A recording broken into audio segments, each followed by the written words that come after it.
You're live. We're good to go. You are live.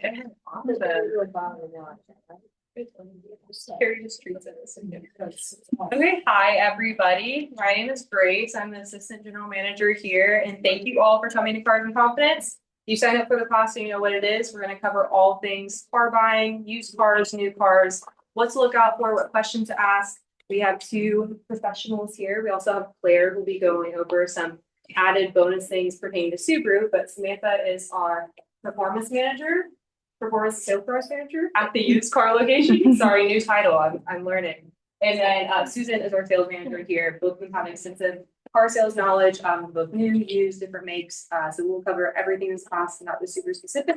Please feel free to ask questions at any time. Raise your hand. This is very much an open discussion forum as much as this class. So thank you for coming, and I hope you enjoy. Just a little sidebar. Food is provided by Wheat Penny. So when anybody goes to Wheat Penny, that's Chef Liz over there doing her magic. So she's a long time customer here at Wagner. Welcome. Sam and I are here. We managed somehow to buy the same pants and pretty much the same shoes. So if it looks like we twinsy, we are. We did not plan that, ladies. So it was a surprise to you as it was to us. Welcome to Wagner. So Sam and I don't care what model of car you're buying. We'd love you to buy a Subaru used car from the used car store. But if you're looking at a car, this is what we're here to help with. So you end up looking at a Ford, a Toyota, a Honda, whatever, call us. If you feel something's not right, call us. We are happy to help. I've sold many of a car that do not come from the dealership. And by that, I mean, if the back of your hairs on the back of your neck are going, something doesn't feel right, send me the deal. I will look it over and do numbers for you. They love when I do that. I can't tell you how much these guys in the field just love that. So I don't want to talk to her. I bet you don't. Well, we found the mistake. So, okay. So the numbers are now magically correct, which is awesome. When you're going into a dealership, do some homework before you go in. Kind of have an idea of what you want, SUV, sedan, anything like that can help tremendously. When you get there, please don't tell them whether you're leasing, financing, or paying cash. And please do not tell them you want your monthly payment to be under $300 because they will find the car to fit all of those parameters. And that may not be the car you're interested in. So take your time, do your homework, know what your budget is, and be cognitive of what's going on around you. We're all ladies. We've all been in situations where the hair on the back of your neck's come up and you said, this doesn't feel right. There are dealerships around every corner. Leave and go to the next one. There's no reason. You'll know when you found the right car and the right dealership for you. The reason I say don't tell them where you're doing leasing, financing, or cash, believe it or not, some dealerships will raise the price on you folks if you decide you're going to pay cash for it because they're not making the back end on financing and leasing. So don't ever tell them. So you want to go in and you want to say, no, I don't have a trade-in. The reason you don't tell them a trade-in, you want to do those two items separately. I would like a price on this car, car A. I want to know what my out-the-door price is, and I want it written down where I can see the price of the car, the discount, the taxes. Taxes are based on your county of residence. So here in Greene County, we're at 6 3/4. That's Clark County across the street. That's 7 1/4. 3 miles that way is Montgomery at 7 1/2. You get down into Hamilton County, it's 7.8. So they're all different, depending on where you live. Then you'll have dealer fees. So that's the cost of them doing business. Your title, your documentation fees. So you want the price of the car, the discount, taxes, their fees, what the out-the-door price is on that car. In writing, not scribbled on a piece of paper, but in a form that you can understand and makes sense. What you don't want to see on there, well, we've added on this package. We've added on this protection package. We've added on this package. Tell them you want the price for the car only. So you don't need, if you want to buy Z-Bar, which I have on my car, if you want to buy warranty, that's all fine. Wait till you get the price on the car. Then you say to them, well, you know, actually, I drove in my 2016 Honda Civic. I would like to trade that in. Then you give a separate price for that car. If you're purchasing new versus Sam's department in used, in the state of Ohio, if you've got a $40,000 new car and you've got $20,000 on a trade-in, you only pay taxes on the remaining 20,000. So you get a discount on there. So it does save you some money. Only on new cars. Only on new cars, because that tax savings has been taken already if you're buying a used car. So even if it's a used 2025, you do not get the tax savings on it at that point. So now you've established your new car price, your trade-in price, you've got your out the door at the bottom. You've done your homework. You've called your bank and said, what are your rates for whatever term you want to be, 48, 62, 72 months. And you know that your bank is 3.9. Well, Subaru's running 1.9, so that's 2 points better. That adds up. So usually everybody qualifying is 700 or 710 for the top tier financing. So if you're above that, you'll know you qualify for the top tier. If you're below that, then it jumps up a little bit. You'll go up to 2.9, 3.9, but those are things you want to be cognitive of. They can run the deal for you then, and you can see your finance charge. It's legal, state law and federal law. They have to show you what it's costing you to borrow that money for that length of period. So if it's $4,300, you know you're paying that. Most car loans, but not all, I don't know about where, are simple interest loans, which means if you pay it off early, you don't incur all those fees for the interest rate. So if you pay it off early, you save that. Yeah, most of our banks and credit unions that we use don't have early payoff fees, but always ask just in case. My very first car when I was young and not very smart, I paid it off early, and 6 weeks later, I had got a bill for $495 for the early payoff fee. So patted myself on the back and then had to borrow money from my dad to pay the penalty. We do have deal disclosures up here. I'll let Sam. No, you can, yes. And you have all these handouts in your. Yes. On the PowerPoint you have. So looking here, you'll see the price of the car. Very clearly, it states the discount.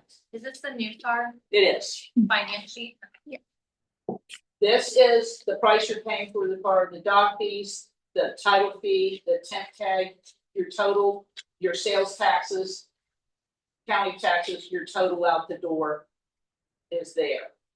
If you had a trade-in, your total out the door would show over here would be lower. And there's your 72 months at 5.94. So it is costing you $6,600 for the financing charges. So that's where some of those different things will come in. So when you're looking online, you're looking at cars and they say, oh, you can get this car for $399 a month. They will not have the taxes or the fees because they cannot calculate where you're living. So you'll notice when you get in there, oh, it's not $399, it's $549. So read all the fine print, ladies, because that's very important.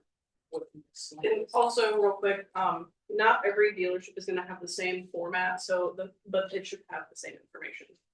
So it may look slightly different. Just make sure you see, this is called a deal disclosure. That is what you want to walk out. If they want to write numbers, oh, it'll be just about this or close to that, and they don't give you exact numbers. That's, you do not want to do business there. Leave that place and go find someplace that'll give you something that looks like this. When you spoke about that you want the price of the car without the packages on it, some of the discrepancies come in is that when you're talking about a specific car and it already has those packages, how do you get around that? So you can ask, so not every dealership will do that. So they'll put on the appearance package, which is a ceramic, a quick wipe on ceramic, and all of a sudden this price is up $1,200 because they've thrown that on there. You can say, I'm not paying for that. I would like to purchase this car, but I'm not going to pay for that. There are packages that are that expensive, but most of them are not that expensive. You've got to be really careful about this appearance packages. We do Z-Bart. I love Z-Bart. It was $12.99. It's a 10-year program. You get to take it back once a year and have it touched up. They've got things out there now that cost them $20 to throw in the car, and they will slap on $10.99 for you. Basically, what you're buying at that point is a warranty on the paint. So if you ever had a flaw in the paint, you go back to that company that provided that and they would, and good luck with you there on that. What is C-Bar? Z-Bart is a separate company. They do rust proofing, they do the clear coat protection. I'll do a sidebar here real quick. If you're buying a new car, they've gone lightweight with these cars. Lead's out of the paint. It's thinner for the lightweight. It is very susceptible to tree sap and bird doo. If you're buying a new car, ladies, and it's dark mahogany, it's black, it's dark green, get a Z-Bart, have somebody put a ceramic coat on it, a friend. It'll protect the paint. It's just gotten healthier for us environmentally, not so great for the cars. So next slide, please. So lease. If you're interested in leasing, leasing's great because most cars come with a 3-year, 36,000 mile bumper to bumper warranty. So if you do a 12,000 mile a year lease, that will cover you. So you'll be under warranty for the 3 years that you're leasing that car. Make sure you know what your mileage is. If you change jobs and you were driving, 5 miles to work every day, and now you're driving 50, you're going to be in trouble because there's an overcharge for miles. So be aware of that. If you like a new car every 3 years, it's awesome. You get a new car, you walk in, you turn the other one in. On leasing, Sam will back me up on this. Different brands have different buyouts. So at the end, you have a disposition fee. Subaru is $300. I pretty much buy all of our leases back so we don't send them back to Subaru. So you would not pay that fee. Nissan, $900. So when you walk in and say, I'm done with this lease, and you hand them the keys, they say, well, you owe us $900 for turning the car back. If you lease another Nissan, you don't owe us anything. So ask what the disposition fee is when you're standing in front of the person. I can't tell you how important that is, ladies. You'll get, it's called a money factor. It's just an APR. They're a little bit higher than financing because basically leasing is renting a car for 3 years. So Chase is who we do leases through here at Subaru. You're going to take that car and it's worth $30,000 now. In 3 years, it's worth $20,000. They're going to buy that down, so your residual will be $20,000. So you're paying for the $10,000 price plus on that, their fees and their interest rates on that. So in 3 years, you turn it in, we can sell it, and that's what they think it's worth. Be careful. I'll say this the most pleasant way I can say it. If you're doing an EV, those prices are falling fast. The residual values on those, and you can get flipped upside down on those really quickly. They have gotten better over the last year. But when you drive off a lot in an EV right now, you're a $10,000 hit immediately. So do your research on EVs. Is that with a lease or with the purchase? Everything. So it won't hurt you on a lease because you can walk away with it as long as you know what that disposition fee is at the end. So just be really careful on that. Are you seeing that with the hybrids too? No, hybrids are phenomenal. So you'll be fine with it. And I think the EVs will get better, ladies. It's just going to take a while for that to, bleed through the system and everybody get used to it. We have a blink out here. You can't pull up with a credit card. You have to download the app, load your car in, and it's an hour out there for people to get hooked up. So there's still some hiccups in the system. They are getting better every day. So just do your homework on EVs. Nothing wrong with them. They're great cars. They're fast.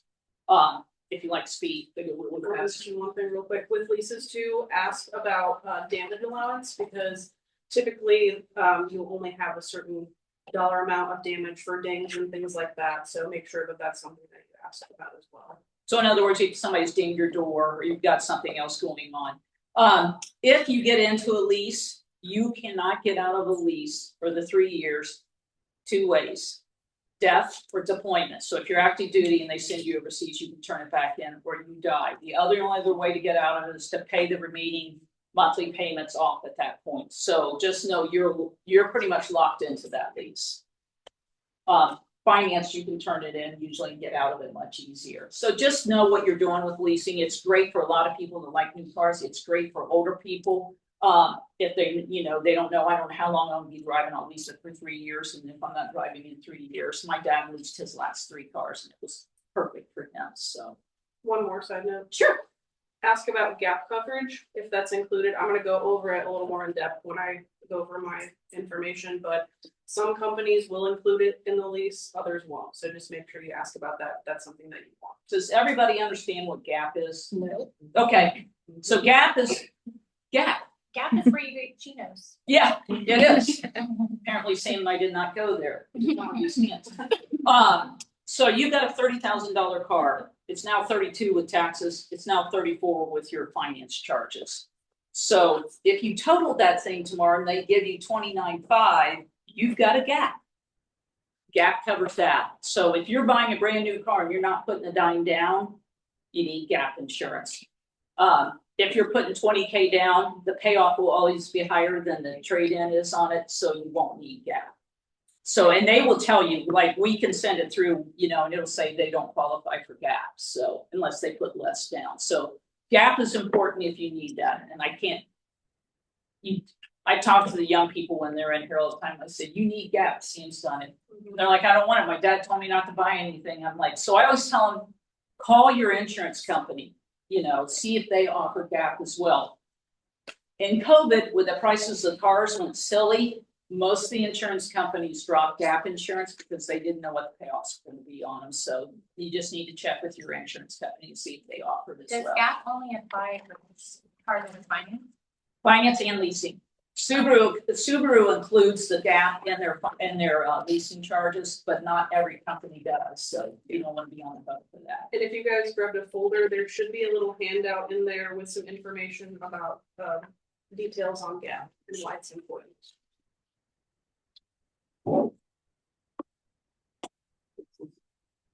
Looks like it's Simple cash deal. So price of the car, discount, total out the door, your taxes, dock fees. That's the price you pay for the car. That segues into the next thing. So Hang on, wait.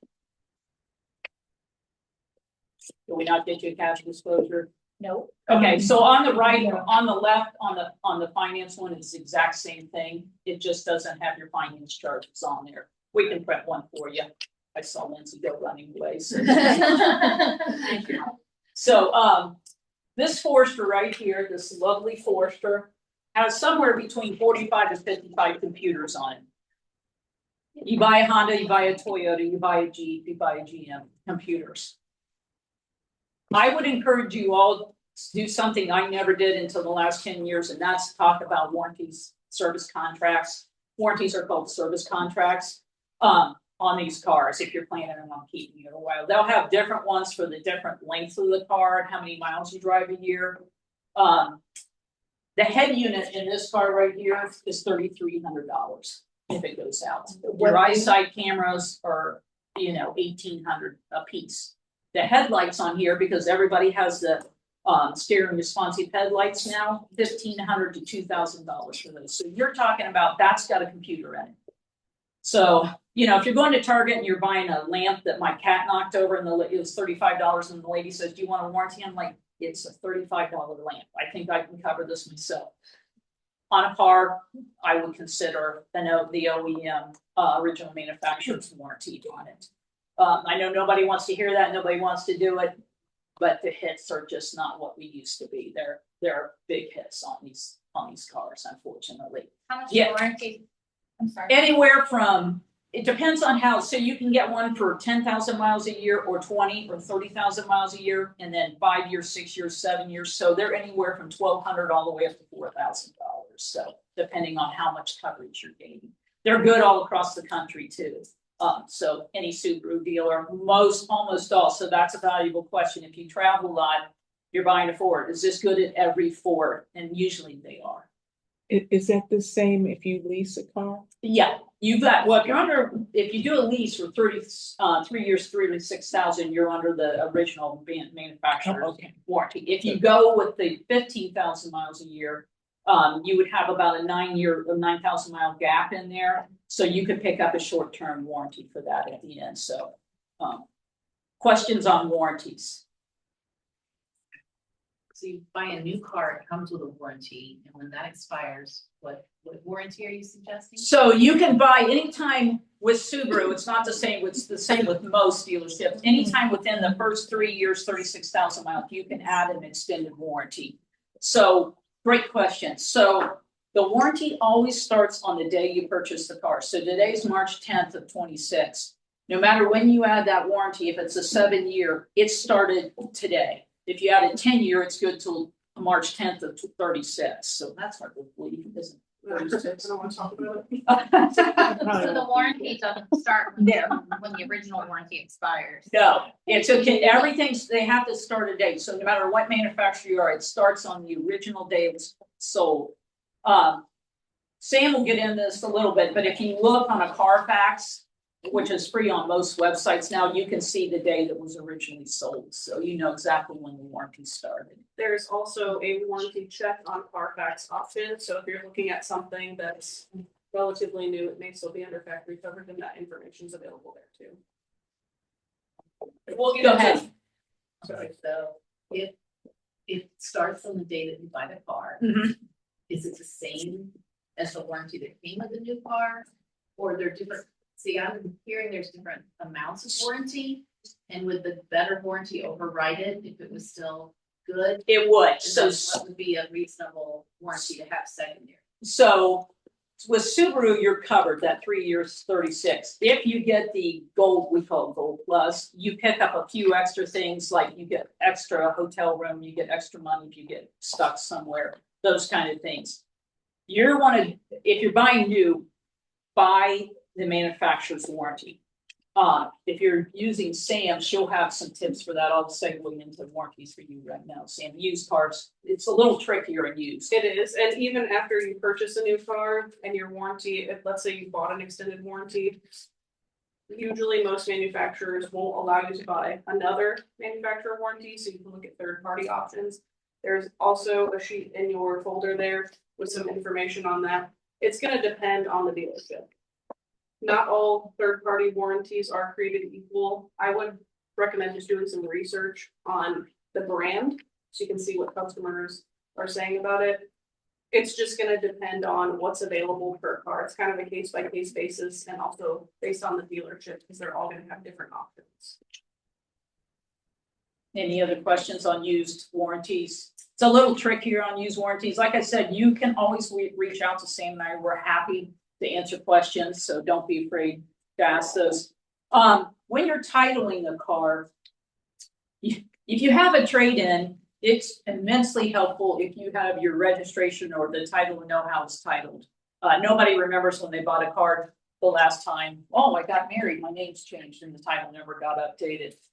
It was in me and my husband's name, so make sure you understand what the title is. When you put it in your name, you're going to want to use first name, initial, and last name for most of these. So just check it and make sure it's correct. We've actually seen titles that are printed wrong, so that's always good to look at and make sure that's done.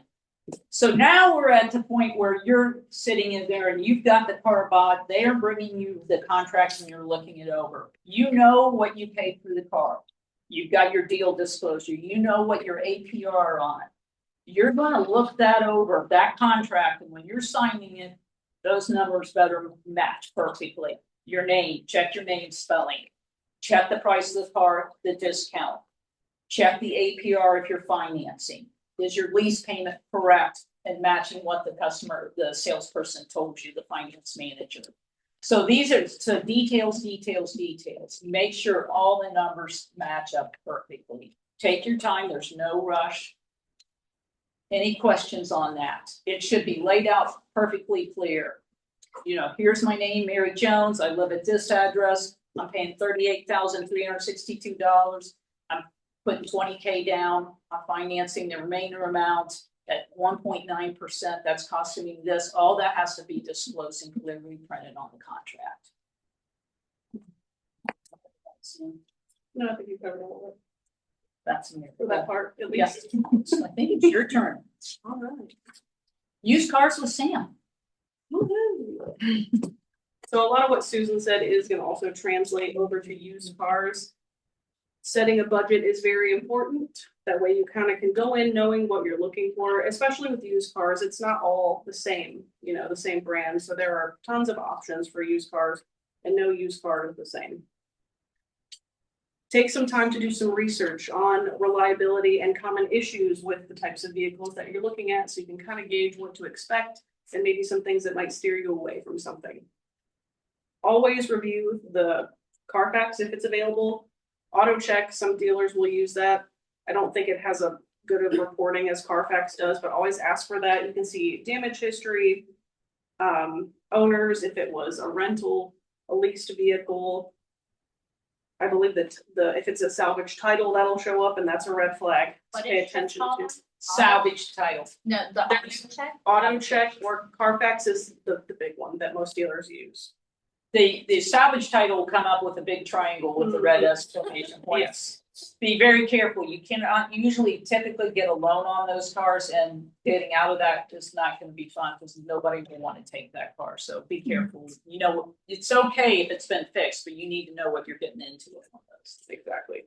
Always make sure that you're not rushing yourself on a test drive, especially with used cars. They're not brand new, so there might be things that aren't operating as they should. I always tell everybody, check the radio, the windows, all that stuff to make sure everything works as it should. If you leave the dealership and you had discussed maybe possibly fixing something, make sure you get that in writing. Most places call that a WIO. That's like a promise to repair something after the point of sale. So if like the window wasn't rolling down, if they promise to fix that for you, make sure you have it in writing. Drive it at different speeds, go in the neighborhood, On the go at highway, 35, go on the highway. any Do bumpy turns, roads. yes. Inspect, you want to basically get out of the car somewhere, take a look around the car, look for dents, scratches, things like that. Now, used cars always are going to have cosmetic issues most of the time. None of them are brand new or perfect. If you can find a 2025, 2026 with scratches and dents, because things happen. So just make sure that you are doing a thorough job of checking over the vehicle. Just so you know if there's anything, you can either ask them to maybe have it fixed or, move on to something else. Ask about the maintenance history. If they did any kind of reconditioning on the vehicle before they put it out for sale. Not every dealership has the same standard for reconditioning, especially when it comes to cosmetic items. So not everything will be fixed on a vehicle, and that's something to be aware of. When you're looking at the Carfax report, make sure if it says structural damage, you have somebody that knows what they're doing looking at the car, because it could be perfectly fine. It also could not be perfectly fine, so take somebody along that can crawl under the car and look at it and see if there's been something welded. That's where you get minor damage happens, fender benders, no big deal, but structural damage, if it says that on the Carfax, something's gone awry. Are there any legal limitations that would make are not necessarily Subaru, but are dealerships allowed to put a car that has structural damage that maybe isn't safe, on a out for sale? As I don't know for sure, I would assume yes, because there's no set standard for, the tires have to be here. The brakes Right, have to be yeah. here. I guess that's what I'm asking. Yeah, and typically those cars will be listed as is, meaning there is no dealer warranty offered. So I would just pay attention. We sell as is cars all the time. And every dealership has a specific set of standards for what. Do they typically disclose what that is? Not all, they don't have to disclose it, Correct, that's So- why that Carfax is important. which ties into also having a mechanic inspect it. Always ask if there's a car that you're seriously interested in. The dealership should allow you to schedule an appointment to have a mechanic look at it. Like a third party Yeah. mechanic? Yes, Exactly. We've had people from out of state buy cars and they'll send a third party inspector to our dealership. We actually just had this happen recently. A third party mechanic to come inspect the car. Then do they do that on site or do they take it out? How does that work? Both. Okay. There are people that do come on site to the dealership lot and you can also take it out. So And I would assume if the dealership says, no, you can't do that, then you just. probably a red flag. Yeah. Probably not a good sign. Right, okay. So yeah, that is something that I would recommend, especially with used cars, because they're a little more of a risky buy. It's not a brand new car. There may be some issues that the dealership didn't fix because it may be a slight problem now, but isn't a huge issue. The car is still functioning as it should. So it's never a bad thing to get a second opinion. Sure. Okay. certified pre-owns would not have structural damage on them. So they should not be certifying, is what I mean, so. Okay. Yeah, so certified pre-owned versus a used car. Certified vehicles have to go to the original manufacturer. They have a pretty thorough inspection and they typically come with a certified warranty. So comparing that to just a used vehicle, each dealership has their own inspection that they'll do on their used cars. They're not all the same. And then when it comes to used cars, some dealers will offer a 30-day warranty or 6 months, 6,000 miles. They're all different. So just to make sure you're asking those questions. What's offered with this car? What are my options? That way you know what's coming with the car. And also getting into more warranty stuff on the used car side of things. There's so many different ones. There's some that cover just powertrain, some that are going to cover like the electronics in the newer vehicles. So always ask about what's available per car too. Red flags. We kind of went over that a little bit with the mechanic inspection, but Susan touched base on this earlier. Check for surprise fees in the paperwork. You should get a purchase order that should list line by line everything that's listed, just like with a new car purchase. If they are giving you, a hard time or avoiding answering questions, get it and leave. There are plenty of cars out there. There's a lot of used cars too, not just new cars, and they're everywhere. So there's plenty of options. Do we have a choice if the salesperson I know you can only speak to Subaru. If the salesperson wants to go along with this on the text drive? So we typically don't, unless somebody really wants to. So we like you to go out there and, tear the car apart or love it, but on your own time. So some dealerships won't let you go without having a salesperson with you. So that's going to be a case by case. So you could always call ahead and ask, are we allowed to take the car out by ourselves? And why is that? They want the salesperson in the car so they can tell you all the features. Which is not a bad thing. There's a double-edged sword. There's good points to that and bad points. But we like you to be able to go out, get out of the car, walk around and I like this. I don't like this. I love this. I And don't it like this. seems a bit intrusive. It does. Yeah, it can be a Not little having intimidating. Personal time. Yeah. Yeah, same thing with used cars. We don't typically go out unless we're requested. If somebody wants us to ride along with them, we do that. But we try to give people their space so they can do their thing because, we don't know what exactly they're looking for. So we want to have. Because like some my space husband would never say anything, actually, I'm not sure about the color. If the salesperson's in the. Correct. In the vicinity. And that's why we would prefer you to pre-conversation. Mhm. I hate this car, honey. Okay, let's move on to the next one, That's fine. It hurts my back. I had a guy turn in a Camaro in 19. He had 700 miles on it. He goes, I'm not leaving this lot, Susan. My side, I can't sit in it. I'm practically paralyzed. And I go, you're gonna take a major hit. He goes, I'm not leaving the lot in that car. So that's where you want that extended test drive, a couple hours to make sure the car fits your body, and everything works. Because not every car seat sits the same. And you may not fit in a Subaru. It may be a Ford for you. For goodness sakes, buy the car that, fits you the best and fits your needs and your price range. And don't be afraid to be honest with your salesperson because as a salesperson, I would never want my customer to purchase a car that they hate. So Yes. there have been issues with that for people in the past. Don't let them push you into something. If you don't like the car, just tell them or leave. If they're being aggressive, just take your business elsewhere because you don't really want to deal with somebody like that anyway. Used car financing is all going to be different across the board. We use mostly credit unions at our dealership. A lot of credit unions are going to have fees associated with that, and that can look a little weird. I'm going to pull up. This is the only time a deal should look slightly different, ladies, because they have to put your fee in here. Yes, and it'll depend on the bank. Some of our banks have 3 fees, some have 1, some will waive it, some won't. So each bank is a little different. A good thing that I recommend doing, check with your bank. If you have a good relationship with your bank or credit union, maybe get a pre-approval, see what the interest rates are that are available. That way you kind of have an idea when you're going into purchase, what you may qualify for. So this contract is through one of our banks, and this is for someone who isn't a member. So there are going to be 2 different interest rates that are reflected here and here. Most banks will not allow you to pay the bank fee up front, so they put that in the interest rate.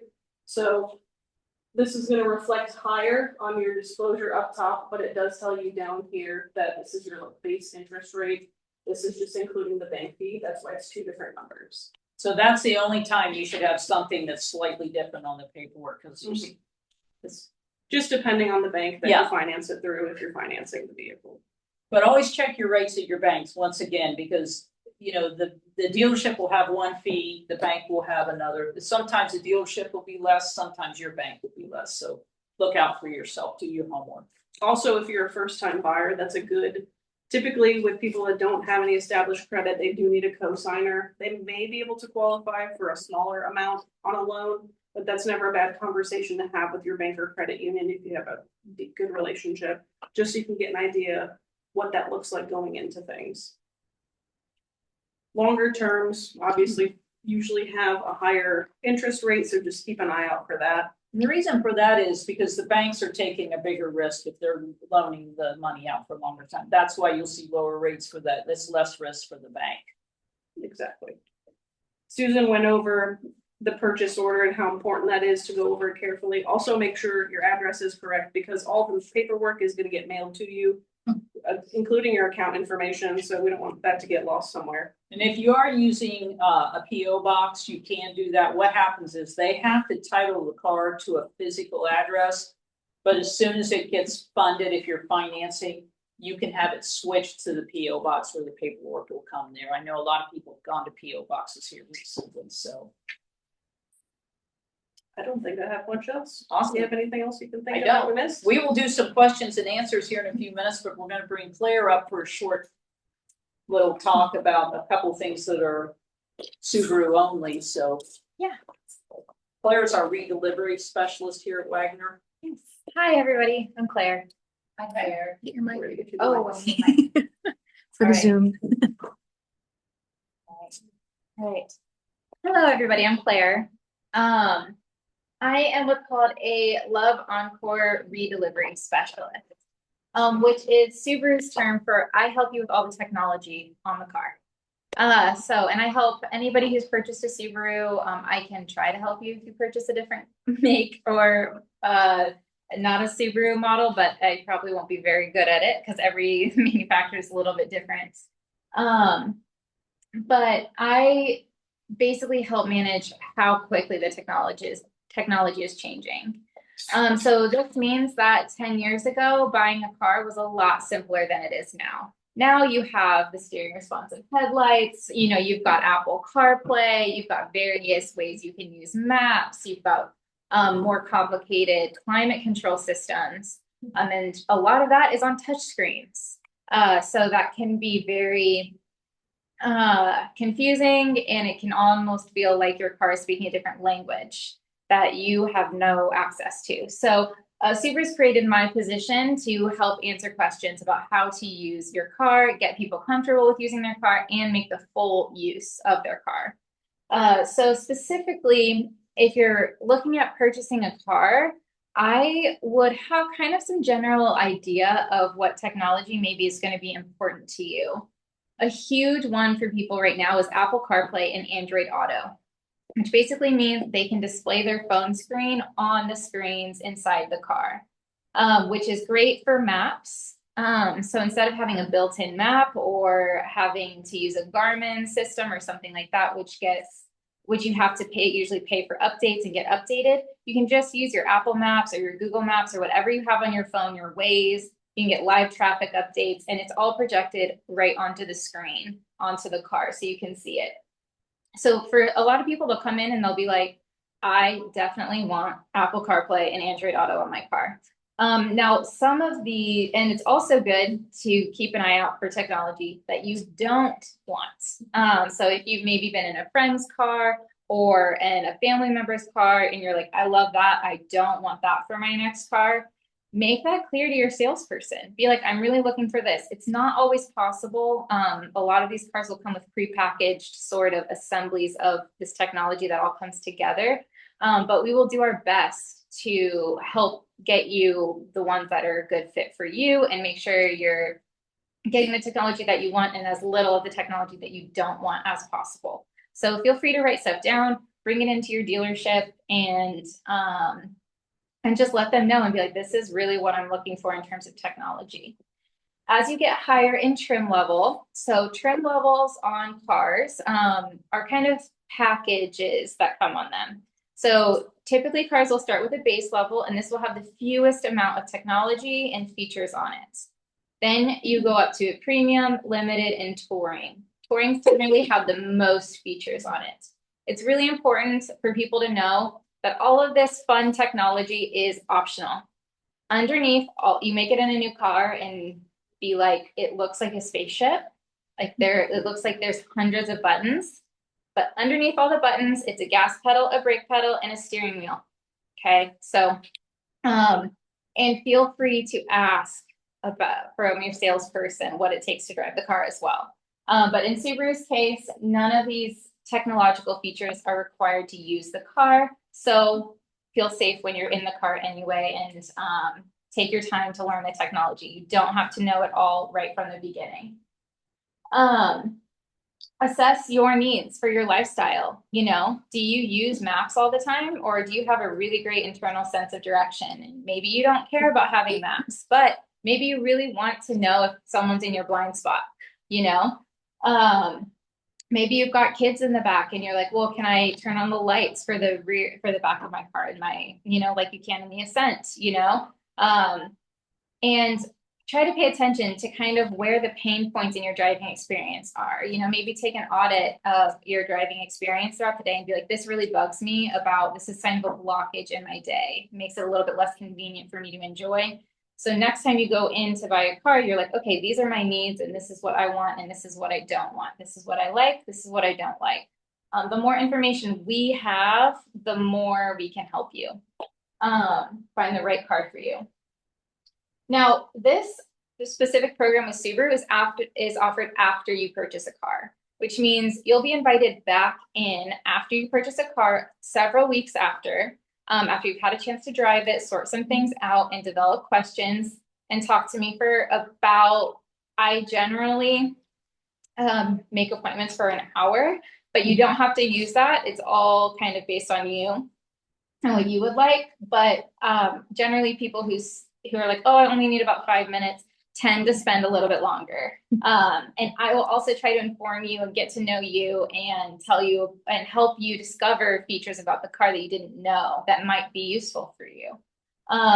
So this is offered about 2 to 4 weeks after you have purchased your car, and you can come see it. Not every make will offer this. So not every brand of car will have these sort of tech people available to help you. We generally do what's called a delivery when you take your car, which means we sit in the car with you and walk you through it, and kind of pair your phone and kind of do an initial setup, as trying to be not as overwhelming as possible. But not every brand will do that. But feel free to ask. Okay, so when you go into a dealership and you've decided on a car, inquire about what resources that they have for helping you manage the technology, because there is a ton. And I always find people that are the most confident about it miss a few things that they don't even know to ask about. They didn't even know it was possible for their car to do something that I'm able to communicate to them. So feel free to inquire and be proactive about using the technology in your car. It is all there to help you and make your technology and make your experience driving the car better and more comfortable and easier. None of it is designed to make your life harder, although sometimes it can look like that. So keep that in mind. And just the best advice that I can have is to take advantage of what the resources that the dealership has to offer. Ask about those resources ahead of time, and really do your best to understand where the pain points and are in your own driving experience, so you can inquire about things to help mitigate those and what features are available for that. Do any of you have any questions about this? Yes. Can I ask about a specific technology that Yeah. I'm not familiar with? Absolutely. And I've heard sort of controversial, and that is I'm sorry. No, It's basically the distracted driving. Yeah. Focus. Mhm. I'm trying to think if that would be annoying. Yeah. Well, okay. That is So there's a button for that turns it Yeah. off. Okay. so. Yeah. So yes and no. So, yes, it can be very annoying. And that is, I'm gonna let you decide whether that's a personal preference for you. It is also in control of a lot of really functional features in cars. So in the higher trim levels, for example, it can recognize who you are, and remember your seat positions. So your seat and mirror position. So for example, if you have two people that are constantly driving this car, as soon as you get in, it can scan your face and say, oh, this is you. This is where your seat and mirrors need to be. So that feature is really nice. Some people just really like the fact that it recognizes you and it says, hi, Deb, when you get in your car. However, it is possible to turn it off. That's the other thing that you should know is a lot of features you can adjust and customize. Not even just turn off, but customize specific ways that you want them to work. So for example, your lane departure features, you can set it to just beep at you if you're drifting out of your lane or actually bump you back in your lane. So you don't have, it's not always just an on and off switch. Sometimes there's some finagling you can do. Driver focus systems is kind of off and on. It is, there is, but it can be turned off. So. And it's Yeah. not looking at your face, it's looking at the shape of your face, so it's not looking at you, like it doesn't recognize There's you, no you, it's just yeah. the shape. And all of that is localized to the car. It's not being fed it's out. not being fed out to anyone else. Yes. Can you turn off those adaptive headlights? So the steering responsive I one? hate those things. Yeah, they can be turned They off can in your be car. turned off? Yep. I mean, keep them from doing it. Yes. Yes, you Yeah, can, yeah, okay. so they're straight all the time, you can turn them off, yes, it's in your setting. I asked you a question. Yes. You said you have a delivery meeting, is that on used and new cars? Just on new, well, we tend to do it for certified We do it pre-owned for certified and, pre-owned. and new cars. Okay. But generally not for used cars, yeah. Unless you ask your salesperson, because I've had folks that have gone from a 2007 to a 2019 fully loaded vehicle and they have no idea what they're looking at. Yeah, So don't be afraid to ask if you are buying a used Okay. car. Yeah. Used car salespeople don't know everything about every make and model, Sure. but I can't tell you how many times Sure. I've YouTubed something and figured it out, or Yeah. just sat there with the customer and played around Push for a little bit. buttons. We were Yes. able to figure it out. So my second Yeah. question is, you talked about how the trims Yeah. can sometimes dictate the package. Yeah, the Yes. features on the So, car. I guess my major question is, does it dictate the infotainment system? It can. It can, yeah. So, like specifically, I have heard that the 2026 Forester, the infotainment is slow and it's sluggish. If you get a higher trim package, does that, okay, she's answering my question. No, That's fine. so my guess is, so they did a software update already, I know, it's only been out a month. Well, no, but it's had terrible reviews, but like Yes. the 2026 Outback, it's got great reviews. Yes, The 2026 Outback is. has a pretty different, nice. it has a different. It's a different infotainment. So it has So they have a software update coming for the Foresters, and you're right, it is sluggish. I love the Forester, I have a that 2012. Outback infotainment system. I don't know why we put that back in the Forester, so. But the trim level does not. Not on You the have the Forester. same car all the way, the same head unit all Yes. the way through. Yes, and that's not always the case. Okay. But for the 2026 Forester, it is that same exact head unit and screen the whole way through. And the Outback, they're all exactly the same. The Outback is much improved, plus they brought back buttons for the climate control system. We're all really happy. Oh, yes, the auto start, that's, and that is another technology. I would say 2025 or older, you have to go through the touch screen to turn on the auto. Yeah. Start with 2026 Outback, they started bringing in some buttons. So the Outback is basically in response to everybody saying, Say, we want buttons. Yeah.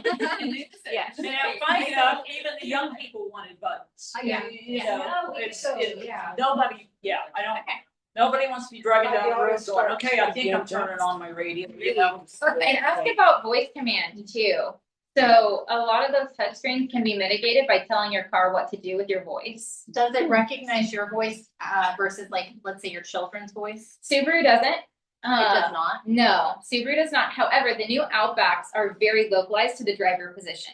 It will not recognize me if I'm talking to it when I'm sitting in the passenger seat. But you can turn off voice commands?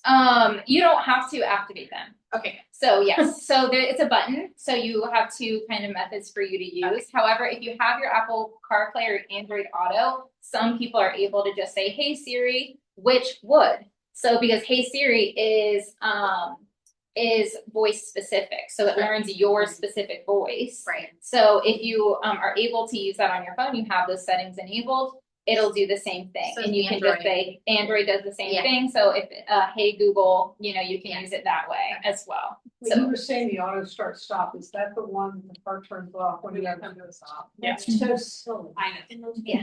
You can make Oh, motions. Yes. And that you can't turn off. If you're having the cars, which they can do, read text messages now, please be aware that if you use abbreviations like WTF, it will read it out the full words. So if the kids are in the car,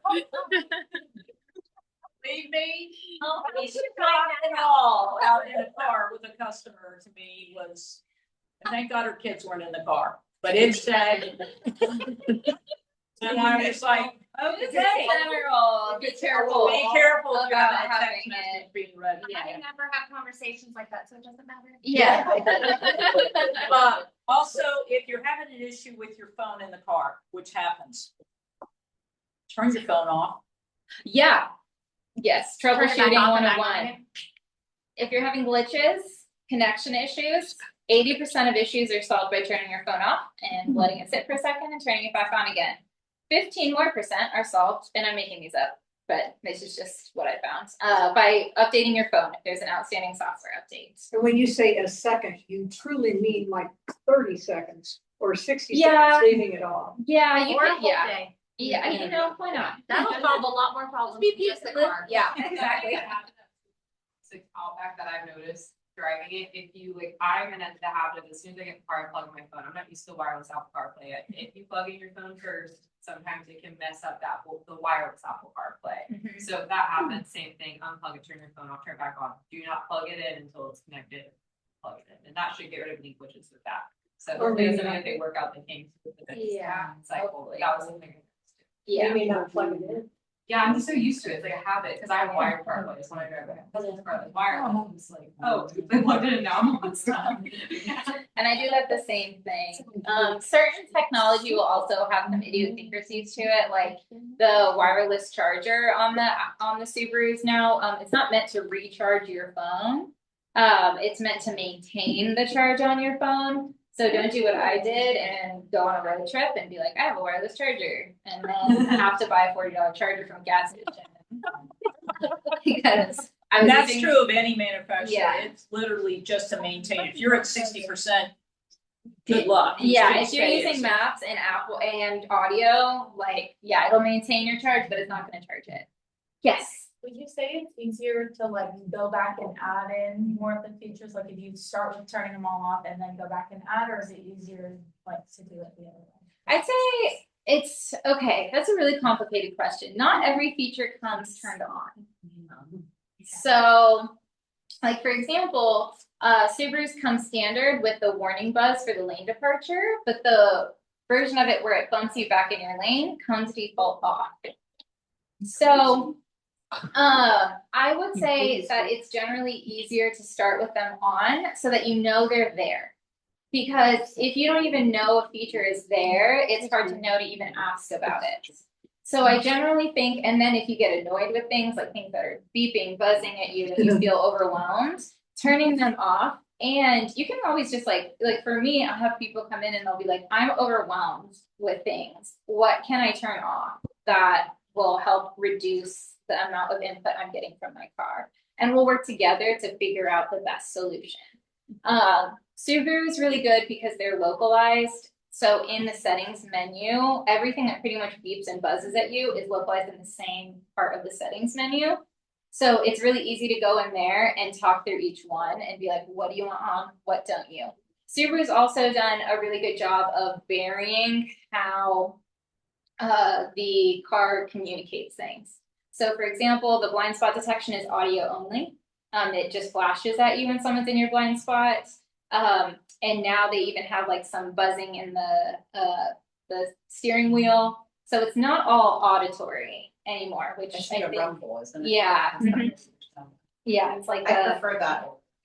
yes, And you can control the volume. yes. So you can turn the, if too. it's too loud, you can turn the volume down. Yes. And you can sometimes even control when it alerts you, like the pre-collision braking, the pre-collision alert, can control if it's far, normal, or near, you know, certain things you can customize a little bit on when you want it to alert. Every make is gonna be different though. So it's just, and there's a long time where you have to kind of get it used to your car and adjust to it. YouTube is your friend because most are not coming out with manuals in the cars anymore. So they have online manuals where you can go and read it there or YouTube it, because you can go right down to your exact question on YouTube and they will show you how to do it. Yep. So even with the electric car, you can turn off the beep beep beep, the lane departure. It depends on what year. Okay. Yeah, so and sometimes it is different on trim levels, but yeah, I actually, and I don't spend a ton of time. I need to sit in the Solteras a lot more. Yeah, But it's hard because we don't have them. A friend of mine has one, and she was Yeah, asking me if that could be turned off. yeah, I will definitely. It's so well in the Solteras. So Subaru's electric vehicles are a little bit different because the technology inside is Toyota. So their complete version of that is different and has completely different names and ways of setting. But I can definitely, next time we get one in, I'm happy to look at it. Arrived today, Claire, Oh, congratulations. yay, I know, I'm feeling more and more confident with the Solteras every day. So that's good. And the thing about it is that I always tell people too is I didn't, like, people come in and they ask me questions and generally, you know, I'm able to answer them. But I didn't learn all of this through osmosis. You know, I spent months learning every button on these cars, you know, as much as I can, and by sitting in them and driving them and being around them and by having people ask me questions that I didn't know. So a lot of people get in their car and they expect themselves to know how to use every button or be able to figure it out immediately. And so I always tell people, layer things in, layer like an onion, do the most important first, take things bit by bit by bit. And I think the other part of that too is that no matter what your age is, whether or not you're 20 years old or you're 85, yeah, you cannot break them. no, And you once can't. you get into it, Yeah, if it doesn't work, back at it. you can't hurt the car by pressing buttons. Okay, that is one of the key things. People are very scared to press buttons. Generally speaking, however, pressing the button is the car will tell you what it does if you press the button. It works just like your phone. If you're curious if you have an app on your phone, you're like, I don't know what that does. Tap it. It'll pop up with more information about it.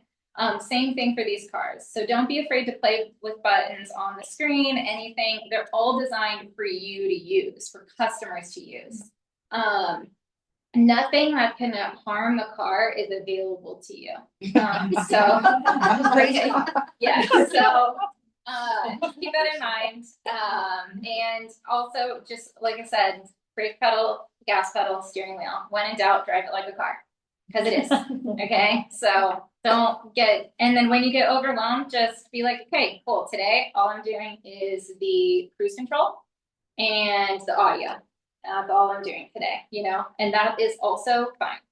All these are comfort features. They're not required. They're just kind of nice to have bonuses. So,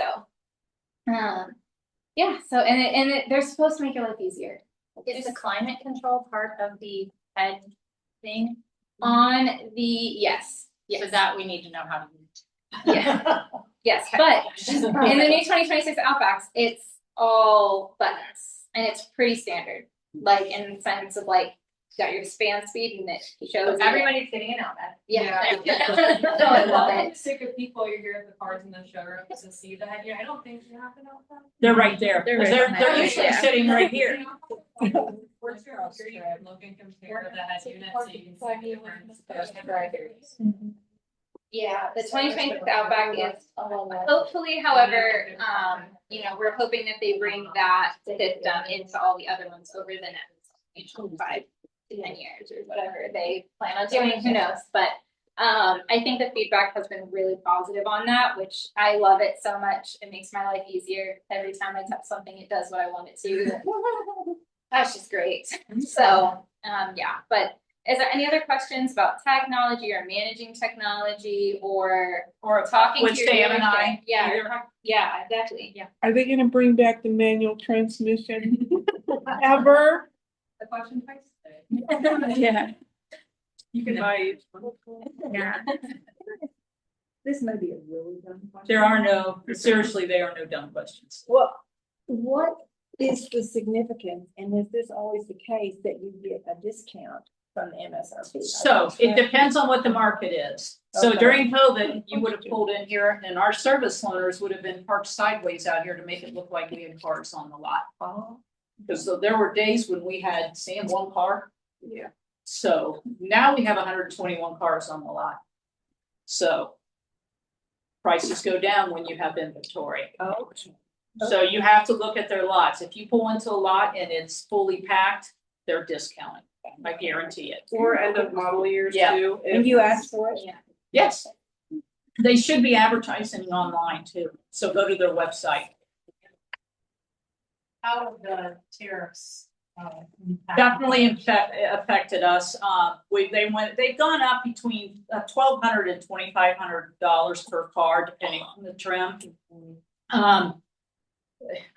Inflation's done a worse job on it than the tariffs. So, the cost of everything has gone up. So we'll see what happens with gas prices. So watch your gas prices, ladies, over the next couple of weeks. So. Well, is there any possibility that, I'm not sure if the car tariffs were some of those illegal or unconstitutional, but is there any chance that it'll go down? So that's already bled through so the only thing that would happen is the cars coming in would get reduced. Okay, That's gonna be tied up in court for years. that's what I figured. I probably will not be able to make it, so. Nor will I. So, they will keep that tied up for a long time. We're happy that it ended up being where it was, because it started out much higher and came down, so, we were looking at $10,000-$20,000 per car, so. Which makes it virtually impossible for somebody to buy a car. Yes. is there a certain month of the year that's good for buying cars, or is that a myth? So that is a myth. Okay. So the model year end, you'll get, the way Subaru handles it is typically with APRs. So they'll reduce them. If they want to get rid of the 25s, you'll see 0%, they're dealing. The 26s are here. They're at 3.29 and 3.9. So watch your APRs. If you start seeing 0, 1.99%, 0.9%, they've got cars on the line and getting deals. However, keep in mind with that sort of situation that you may not have the level of choice at that point, because inventory is dwindling. If they no longer have the 25s, that means the inventory is less. We may not be able to get you the color or the exact trim that you want. What if you don't want to do a finance package? So then that type of a discount is not going to help you. Can you then negotiate to take a certain So amount? yes, they'll still be discounting the cars. So yeah. So look at the websites. If you look on our website, they're discounted on there. So we're discounting cars. So it's very clear. I might miss one here or there, but typically 99.9% of them have it. If I get a dealer trade in, it takes a day for it to load up. So, but if you see a car that's not discounted and the rest of them are, that car's discounted if the fee hasn't caught up with it. So don't think it's not discounted. Did you go over dealer trades, like if a store to have the car you want? So yes, so I didn't remember if you. funny fact, Grace, I did 7 today. So other dealers will want cars that we have. You may want a car somebody else has. That's called a dealer trade. So we trade all the time, to the point where the accountants in the back office are probably ready to shoot me tonight. Literally. But she has Pensacola and super dealers within like a 50-mile radius. Yeah, so you can get the color you want, so be patient. Now, I know that's not true with Toyota and Honda right now, because they're very stingy on their allocation. So you get what you get. With Subaru, if we've got a car coming in, you can reserve it. I can dealer trade for an inbound car from somebody else, and you just have to wait for it to get here. So we'll get you exactly the color you want, as long as it's a current model year. If you're looking for a 25 Outback, we haven't had one since November. That's another thing. try to avoid coming in and wanting to purchase that exact same day. If you can, if you have the luxury of time, prepare that we may not have the exact one you want, and you could be staring at this car for the next 10 to 15 years. So if you want to wait 5 to 7 days to get the exact color in that you want from another dealership, it's totally worth it. So if you have the time and you're taking the luxury of it, don't feel like you have to be Settle, you don't need to Settle. settle, yeah. find the car you want. And if the AP, if you're worried about the rates changing, Subaru can change their rates at the beginning of every month. So start in the earlier part of the month if you like that APR. You know, coming in the last week, we'll try to get you what you want, but it can be difficult if we don't have time to kind of manage that. So this is your car. Like, get what you want. So The same is true with used cars. Take your time, compare things. Don't feel like you have to buy the first thing that you sit in. Doing research on used cars is very important. So don't feel like you have to buy the first thing that you see. Any other questions? When you're coming in, what do you need to have with you? So you said, know what kind of car Great you buy, question. what's your features? Do I need to have proof of insurance so I can drive? You have to have your driver's license and an insurance card. You wouldn't believe it. We have people show up and want to drive cars with no driver's license. Oh my I kid God. you not. So that's a requirement. Insurance is also a requirement in most dealerships. It is here. As far as financing goes, ladies, we put in your social security number, your residence, your date of birth. The gods that be that say yes or no know everything about you. So What if your credit's frozen? you would have to uncrease your credit. So they will, very rarely do we have what's called stipulation steps where they'll say, I need proof of this or proof of that. If you just started a job, they may need that. But other than that, it's thumbs up 90% of the time. That is more common on the used car side of things, proof of income, proof of residence at times, especially if you're younger and don't have established history, if you're more of a risk. So that is, we see that more on the used car side of things. So that could be a possibility if you are going to purchase a used car. I would keep in mind in the back of your head, can I pull up my pay stubs online? Sometimes the banks will take a couple days to verify the proof of income, so it might not be a quick process, but it's never a bad thing to have that accessible on your phone or something, just in case you need it. If you have kids that are 14, 15, 16, put a $200 credit card in their name with your co on it and put it their name first, establish credit for them. That's literally the best thing you can do for your kids. Don't bury yourself in their debt. Give them a small, amount on it, but that will show credit. So when they're 21, 22, it'll show 6-7 years of credit history. That makes a huge difference because that's what they want to see. Well, they've only had a credit card for a year. How's the decline low? Any other questions? Go ahead. If you have that like short loan amount though, but you have like someone who will co-sign with you, that will help. Yeah, and you're absolutely fine. That gets into a good question. So when you go to title that car, depending on who it is, you can just be on the title and the cosigner doesn't have to be. A lot of times the cosigner wants to be on the title, but you have that option whether you want to have both folks on the title or not. But yes, cosigner's great. So any other questions? These new Subarus, I don't know. So I don't know how to ask this and not sound stupid. I have a 2012 Okay. that I'm still driving. If you look out there, my O2's sitting out Yeah, there. Oh my so God. that's what I guess I'm My 2012's out there too. right. Like, that's what I guess I'm asking. Like, are you seeing, because I feel like 2012 and then 2013 is when all these new bells and whistles and everything, are you still seeing the longevity? Yeah. On the newer, obviously you can't say for like 2023 and on, Right. but like, are you still seeing the longevity? We are. Okay. We are. So we still got, what is it, 97% of all Foresters in the Yeah, last 10 they're years still on the road, yeah. Yeah. My 18's got over 100,000 miles Forester and it's drives like it's new, so. Yeah, I mean, like my 2012 was going to go to my it was my first Mother's Day gift, Yes. and it is now going to go to that first Yes, child isn't when that a he- lovely? when he becomes a driver. My 08 Outback went to this one and then the other one, and then it's still, believe it or not, it's in California with 250,000 miles on it. Still Wow. I believe it. Yeah. Like, you guys are so nice. We brought in our car seat to make sure that the car seat could rear face in the back seat, and like we strapped it all in, did the whole hustle and bustle, and now that boy's gonna drive my car. Yeah, is it? I know. Yeah. I did that today. I did that today with my customer. And now when he gets in it for school, I'm like, don't mess up your car. Yeah. If you do plan on keeping your car for a long time, I would definitely recommend a service contract or a warranty. Speaking from experience, I have a 2020 and 2 years ago, thankfully, I have a certified pre-owned Subaru Impreza. I was traveling out of town for Christmas, car breaks down. 15 parts needed to be replaced and I paid $100 and walked away from the rest of Good it. news is Subaru had never seen it before either. Yeah. It was a freak. I like to be the unique accident person. Wow. So if you are planning on keeping your car long-term, things happen all the time, especially with used cars. Like I said, it is more of a risky purchase.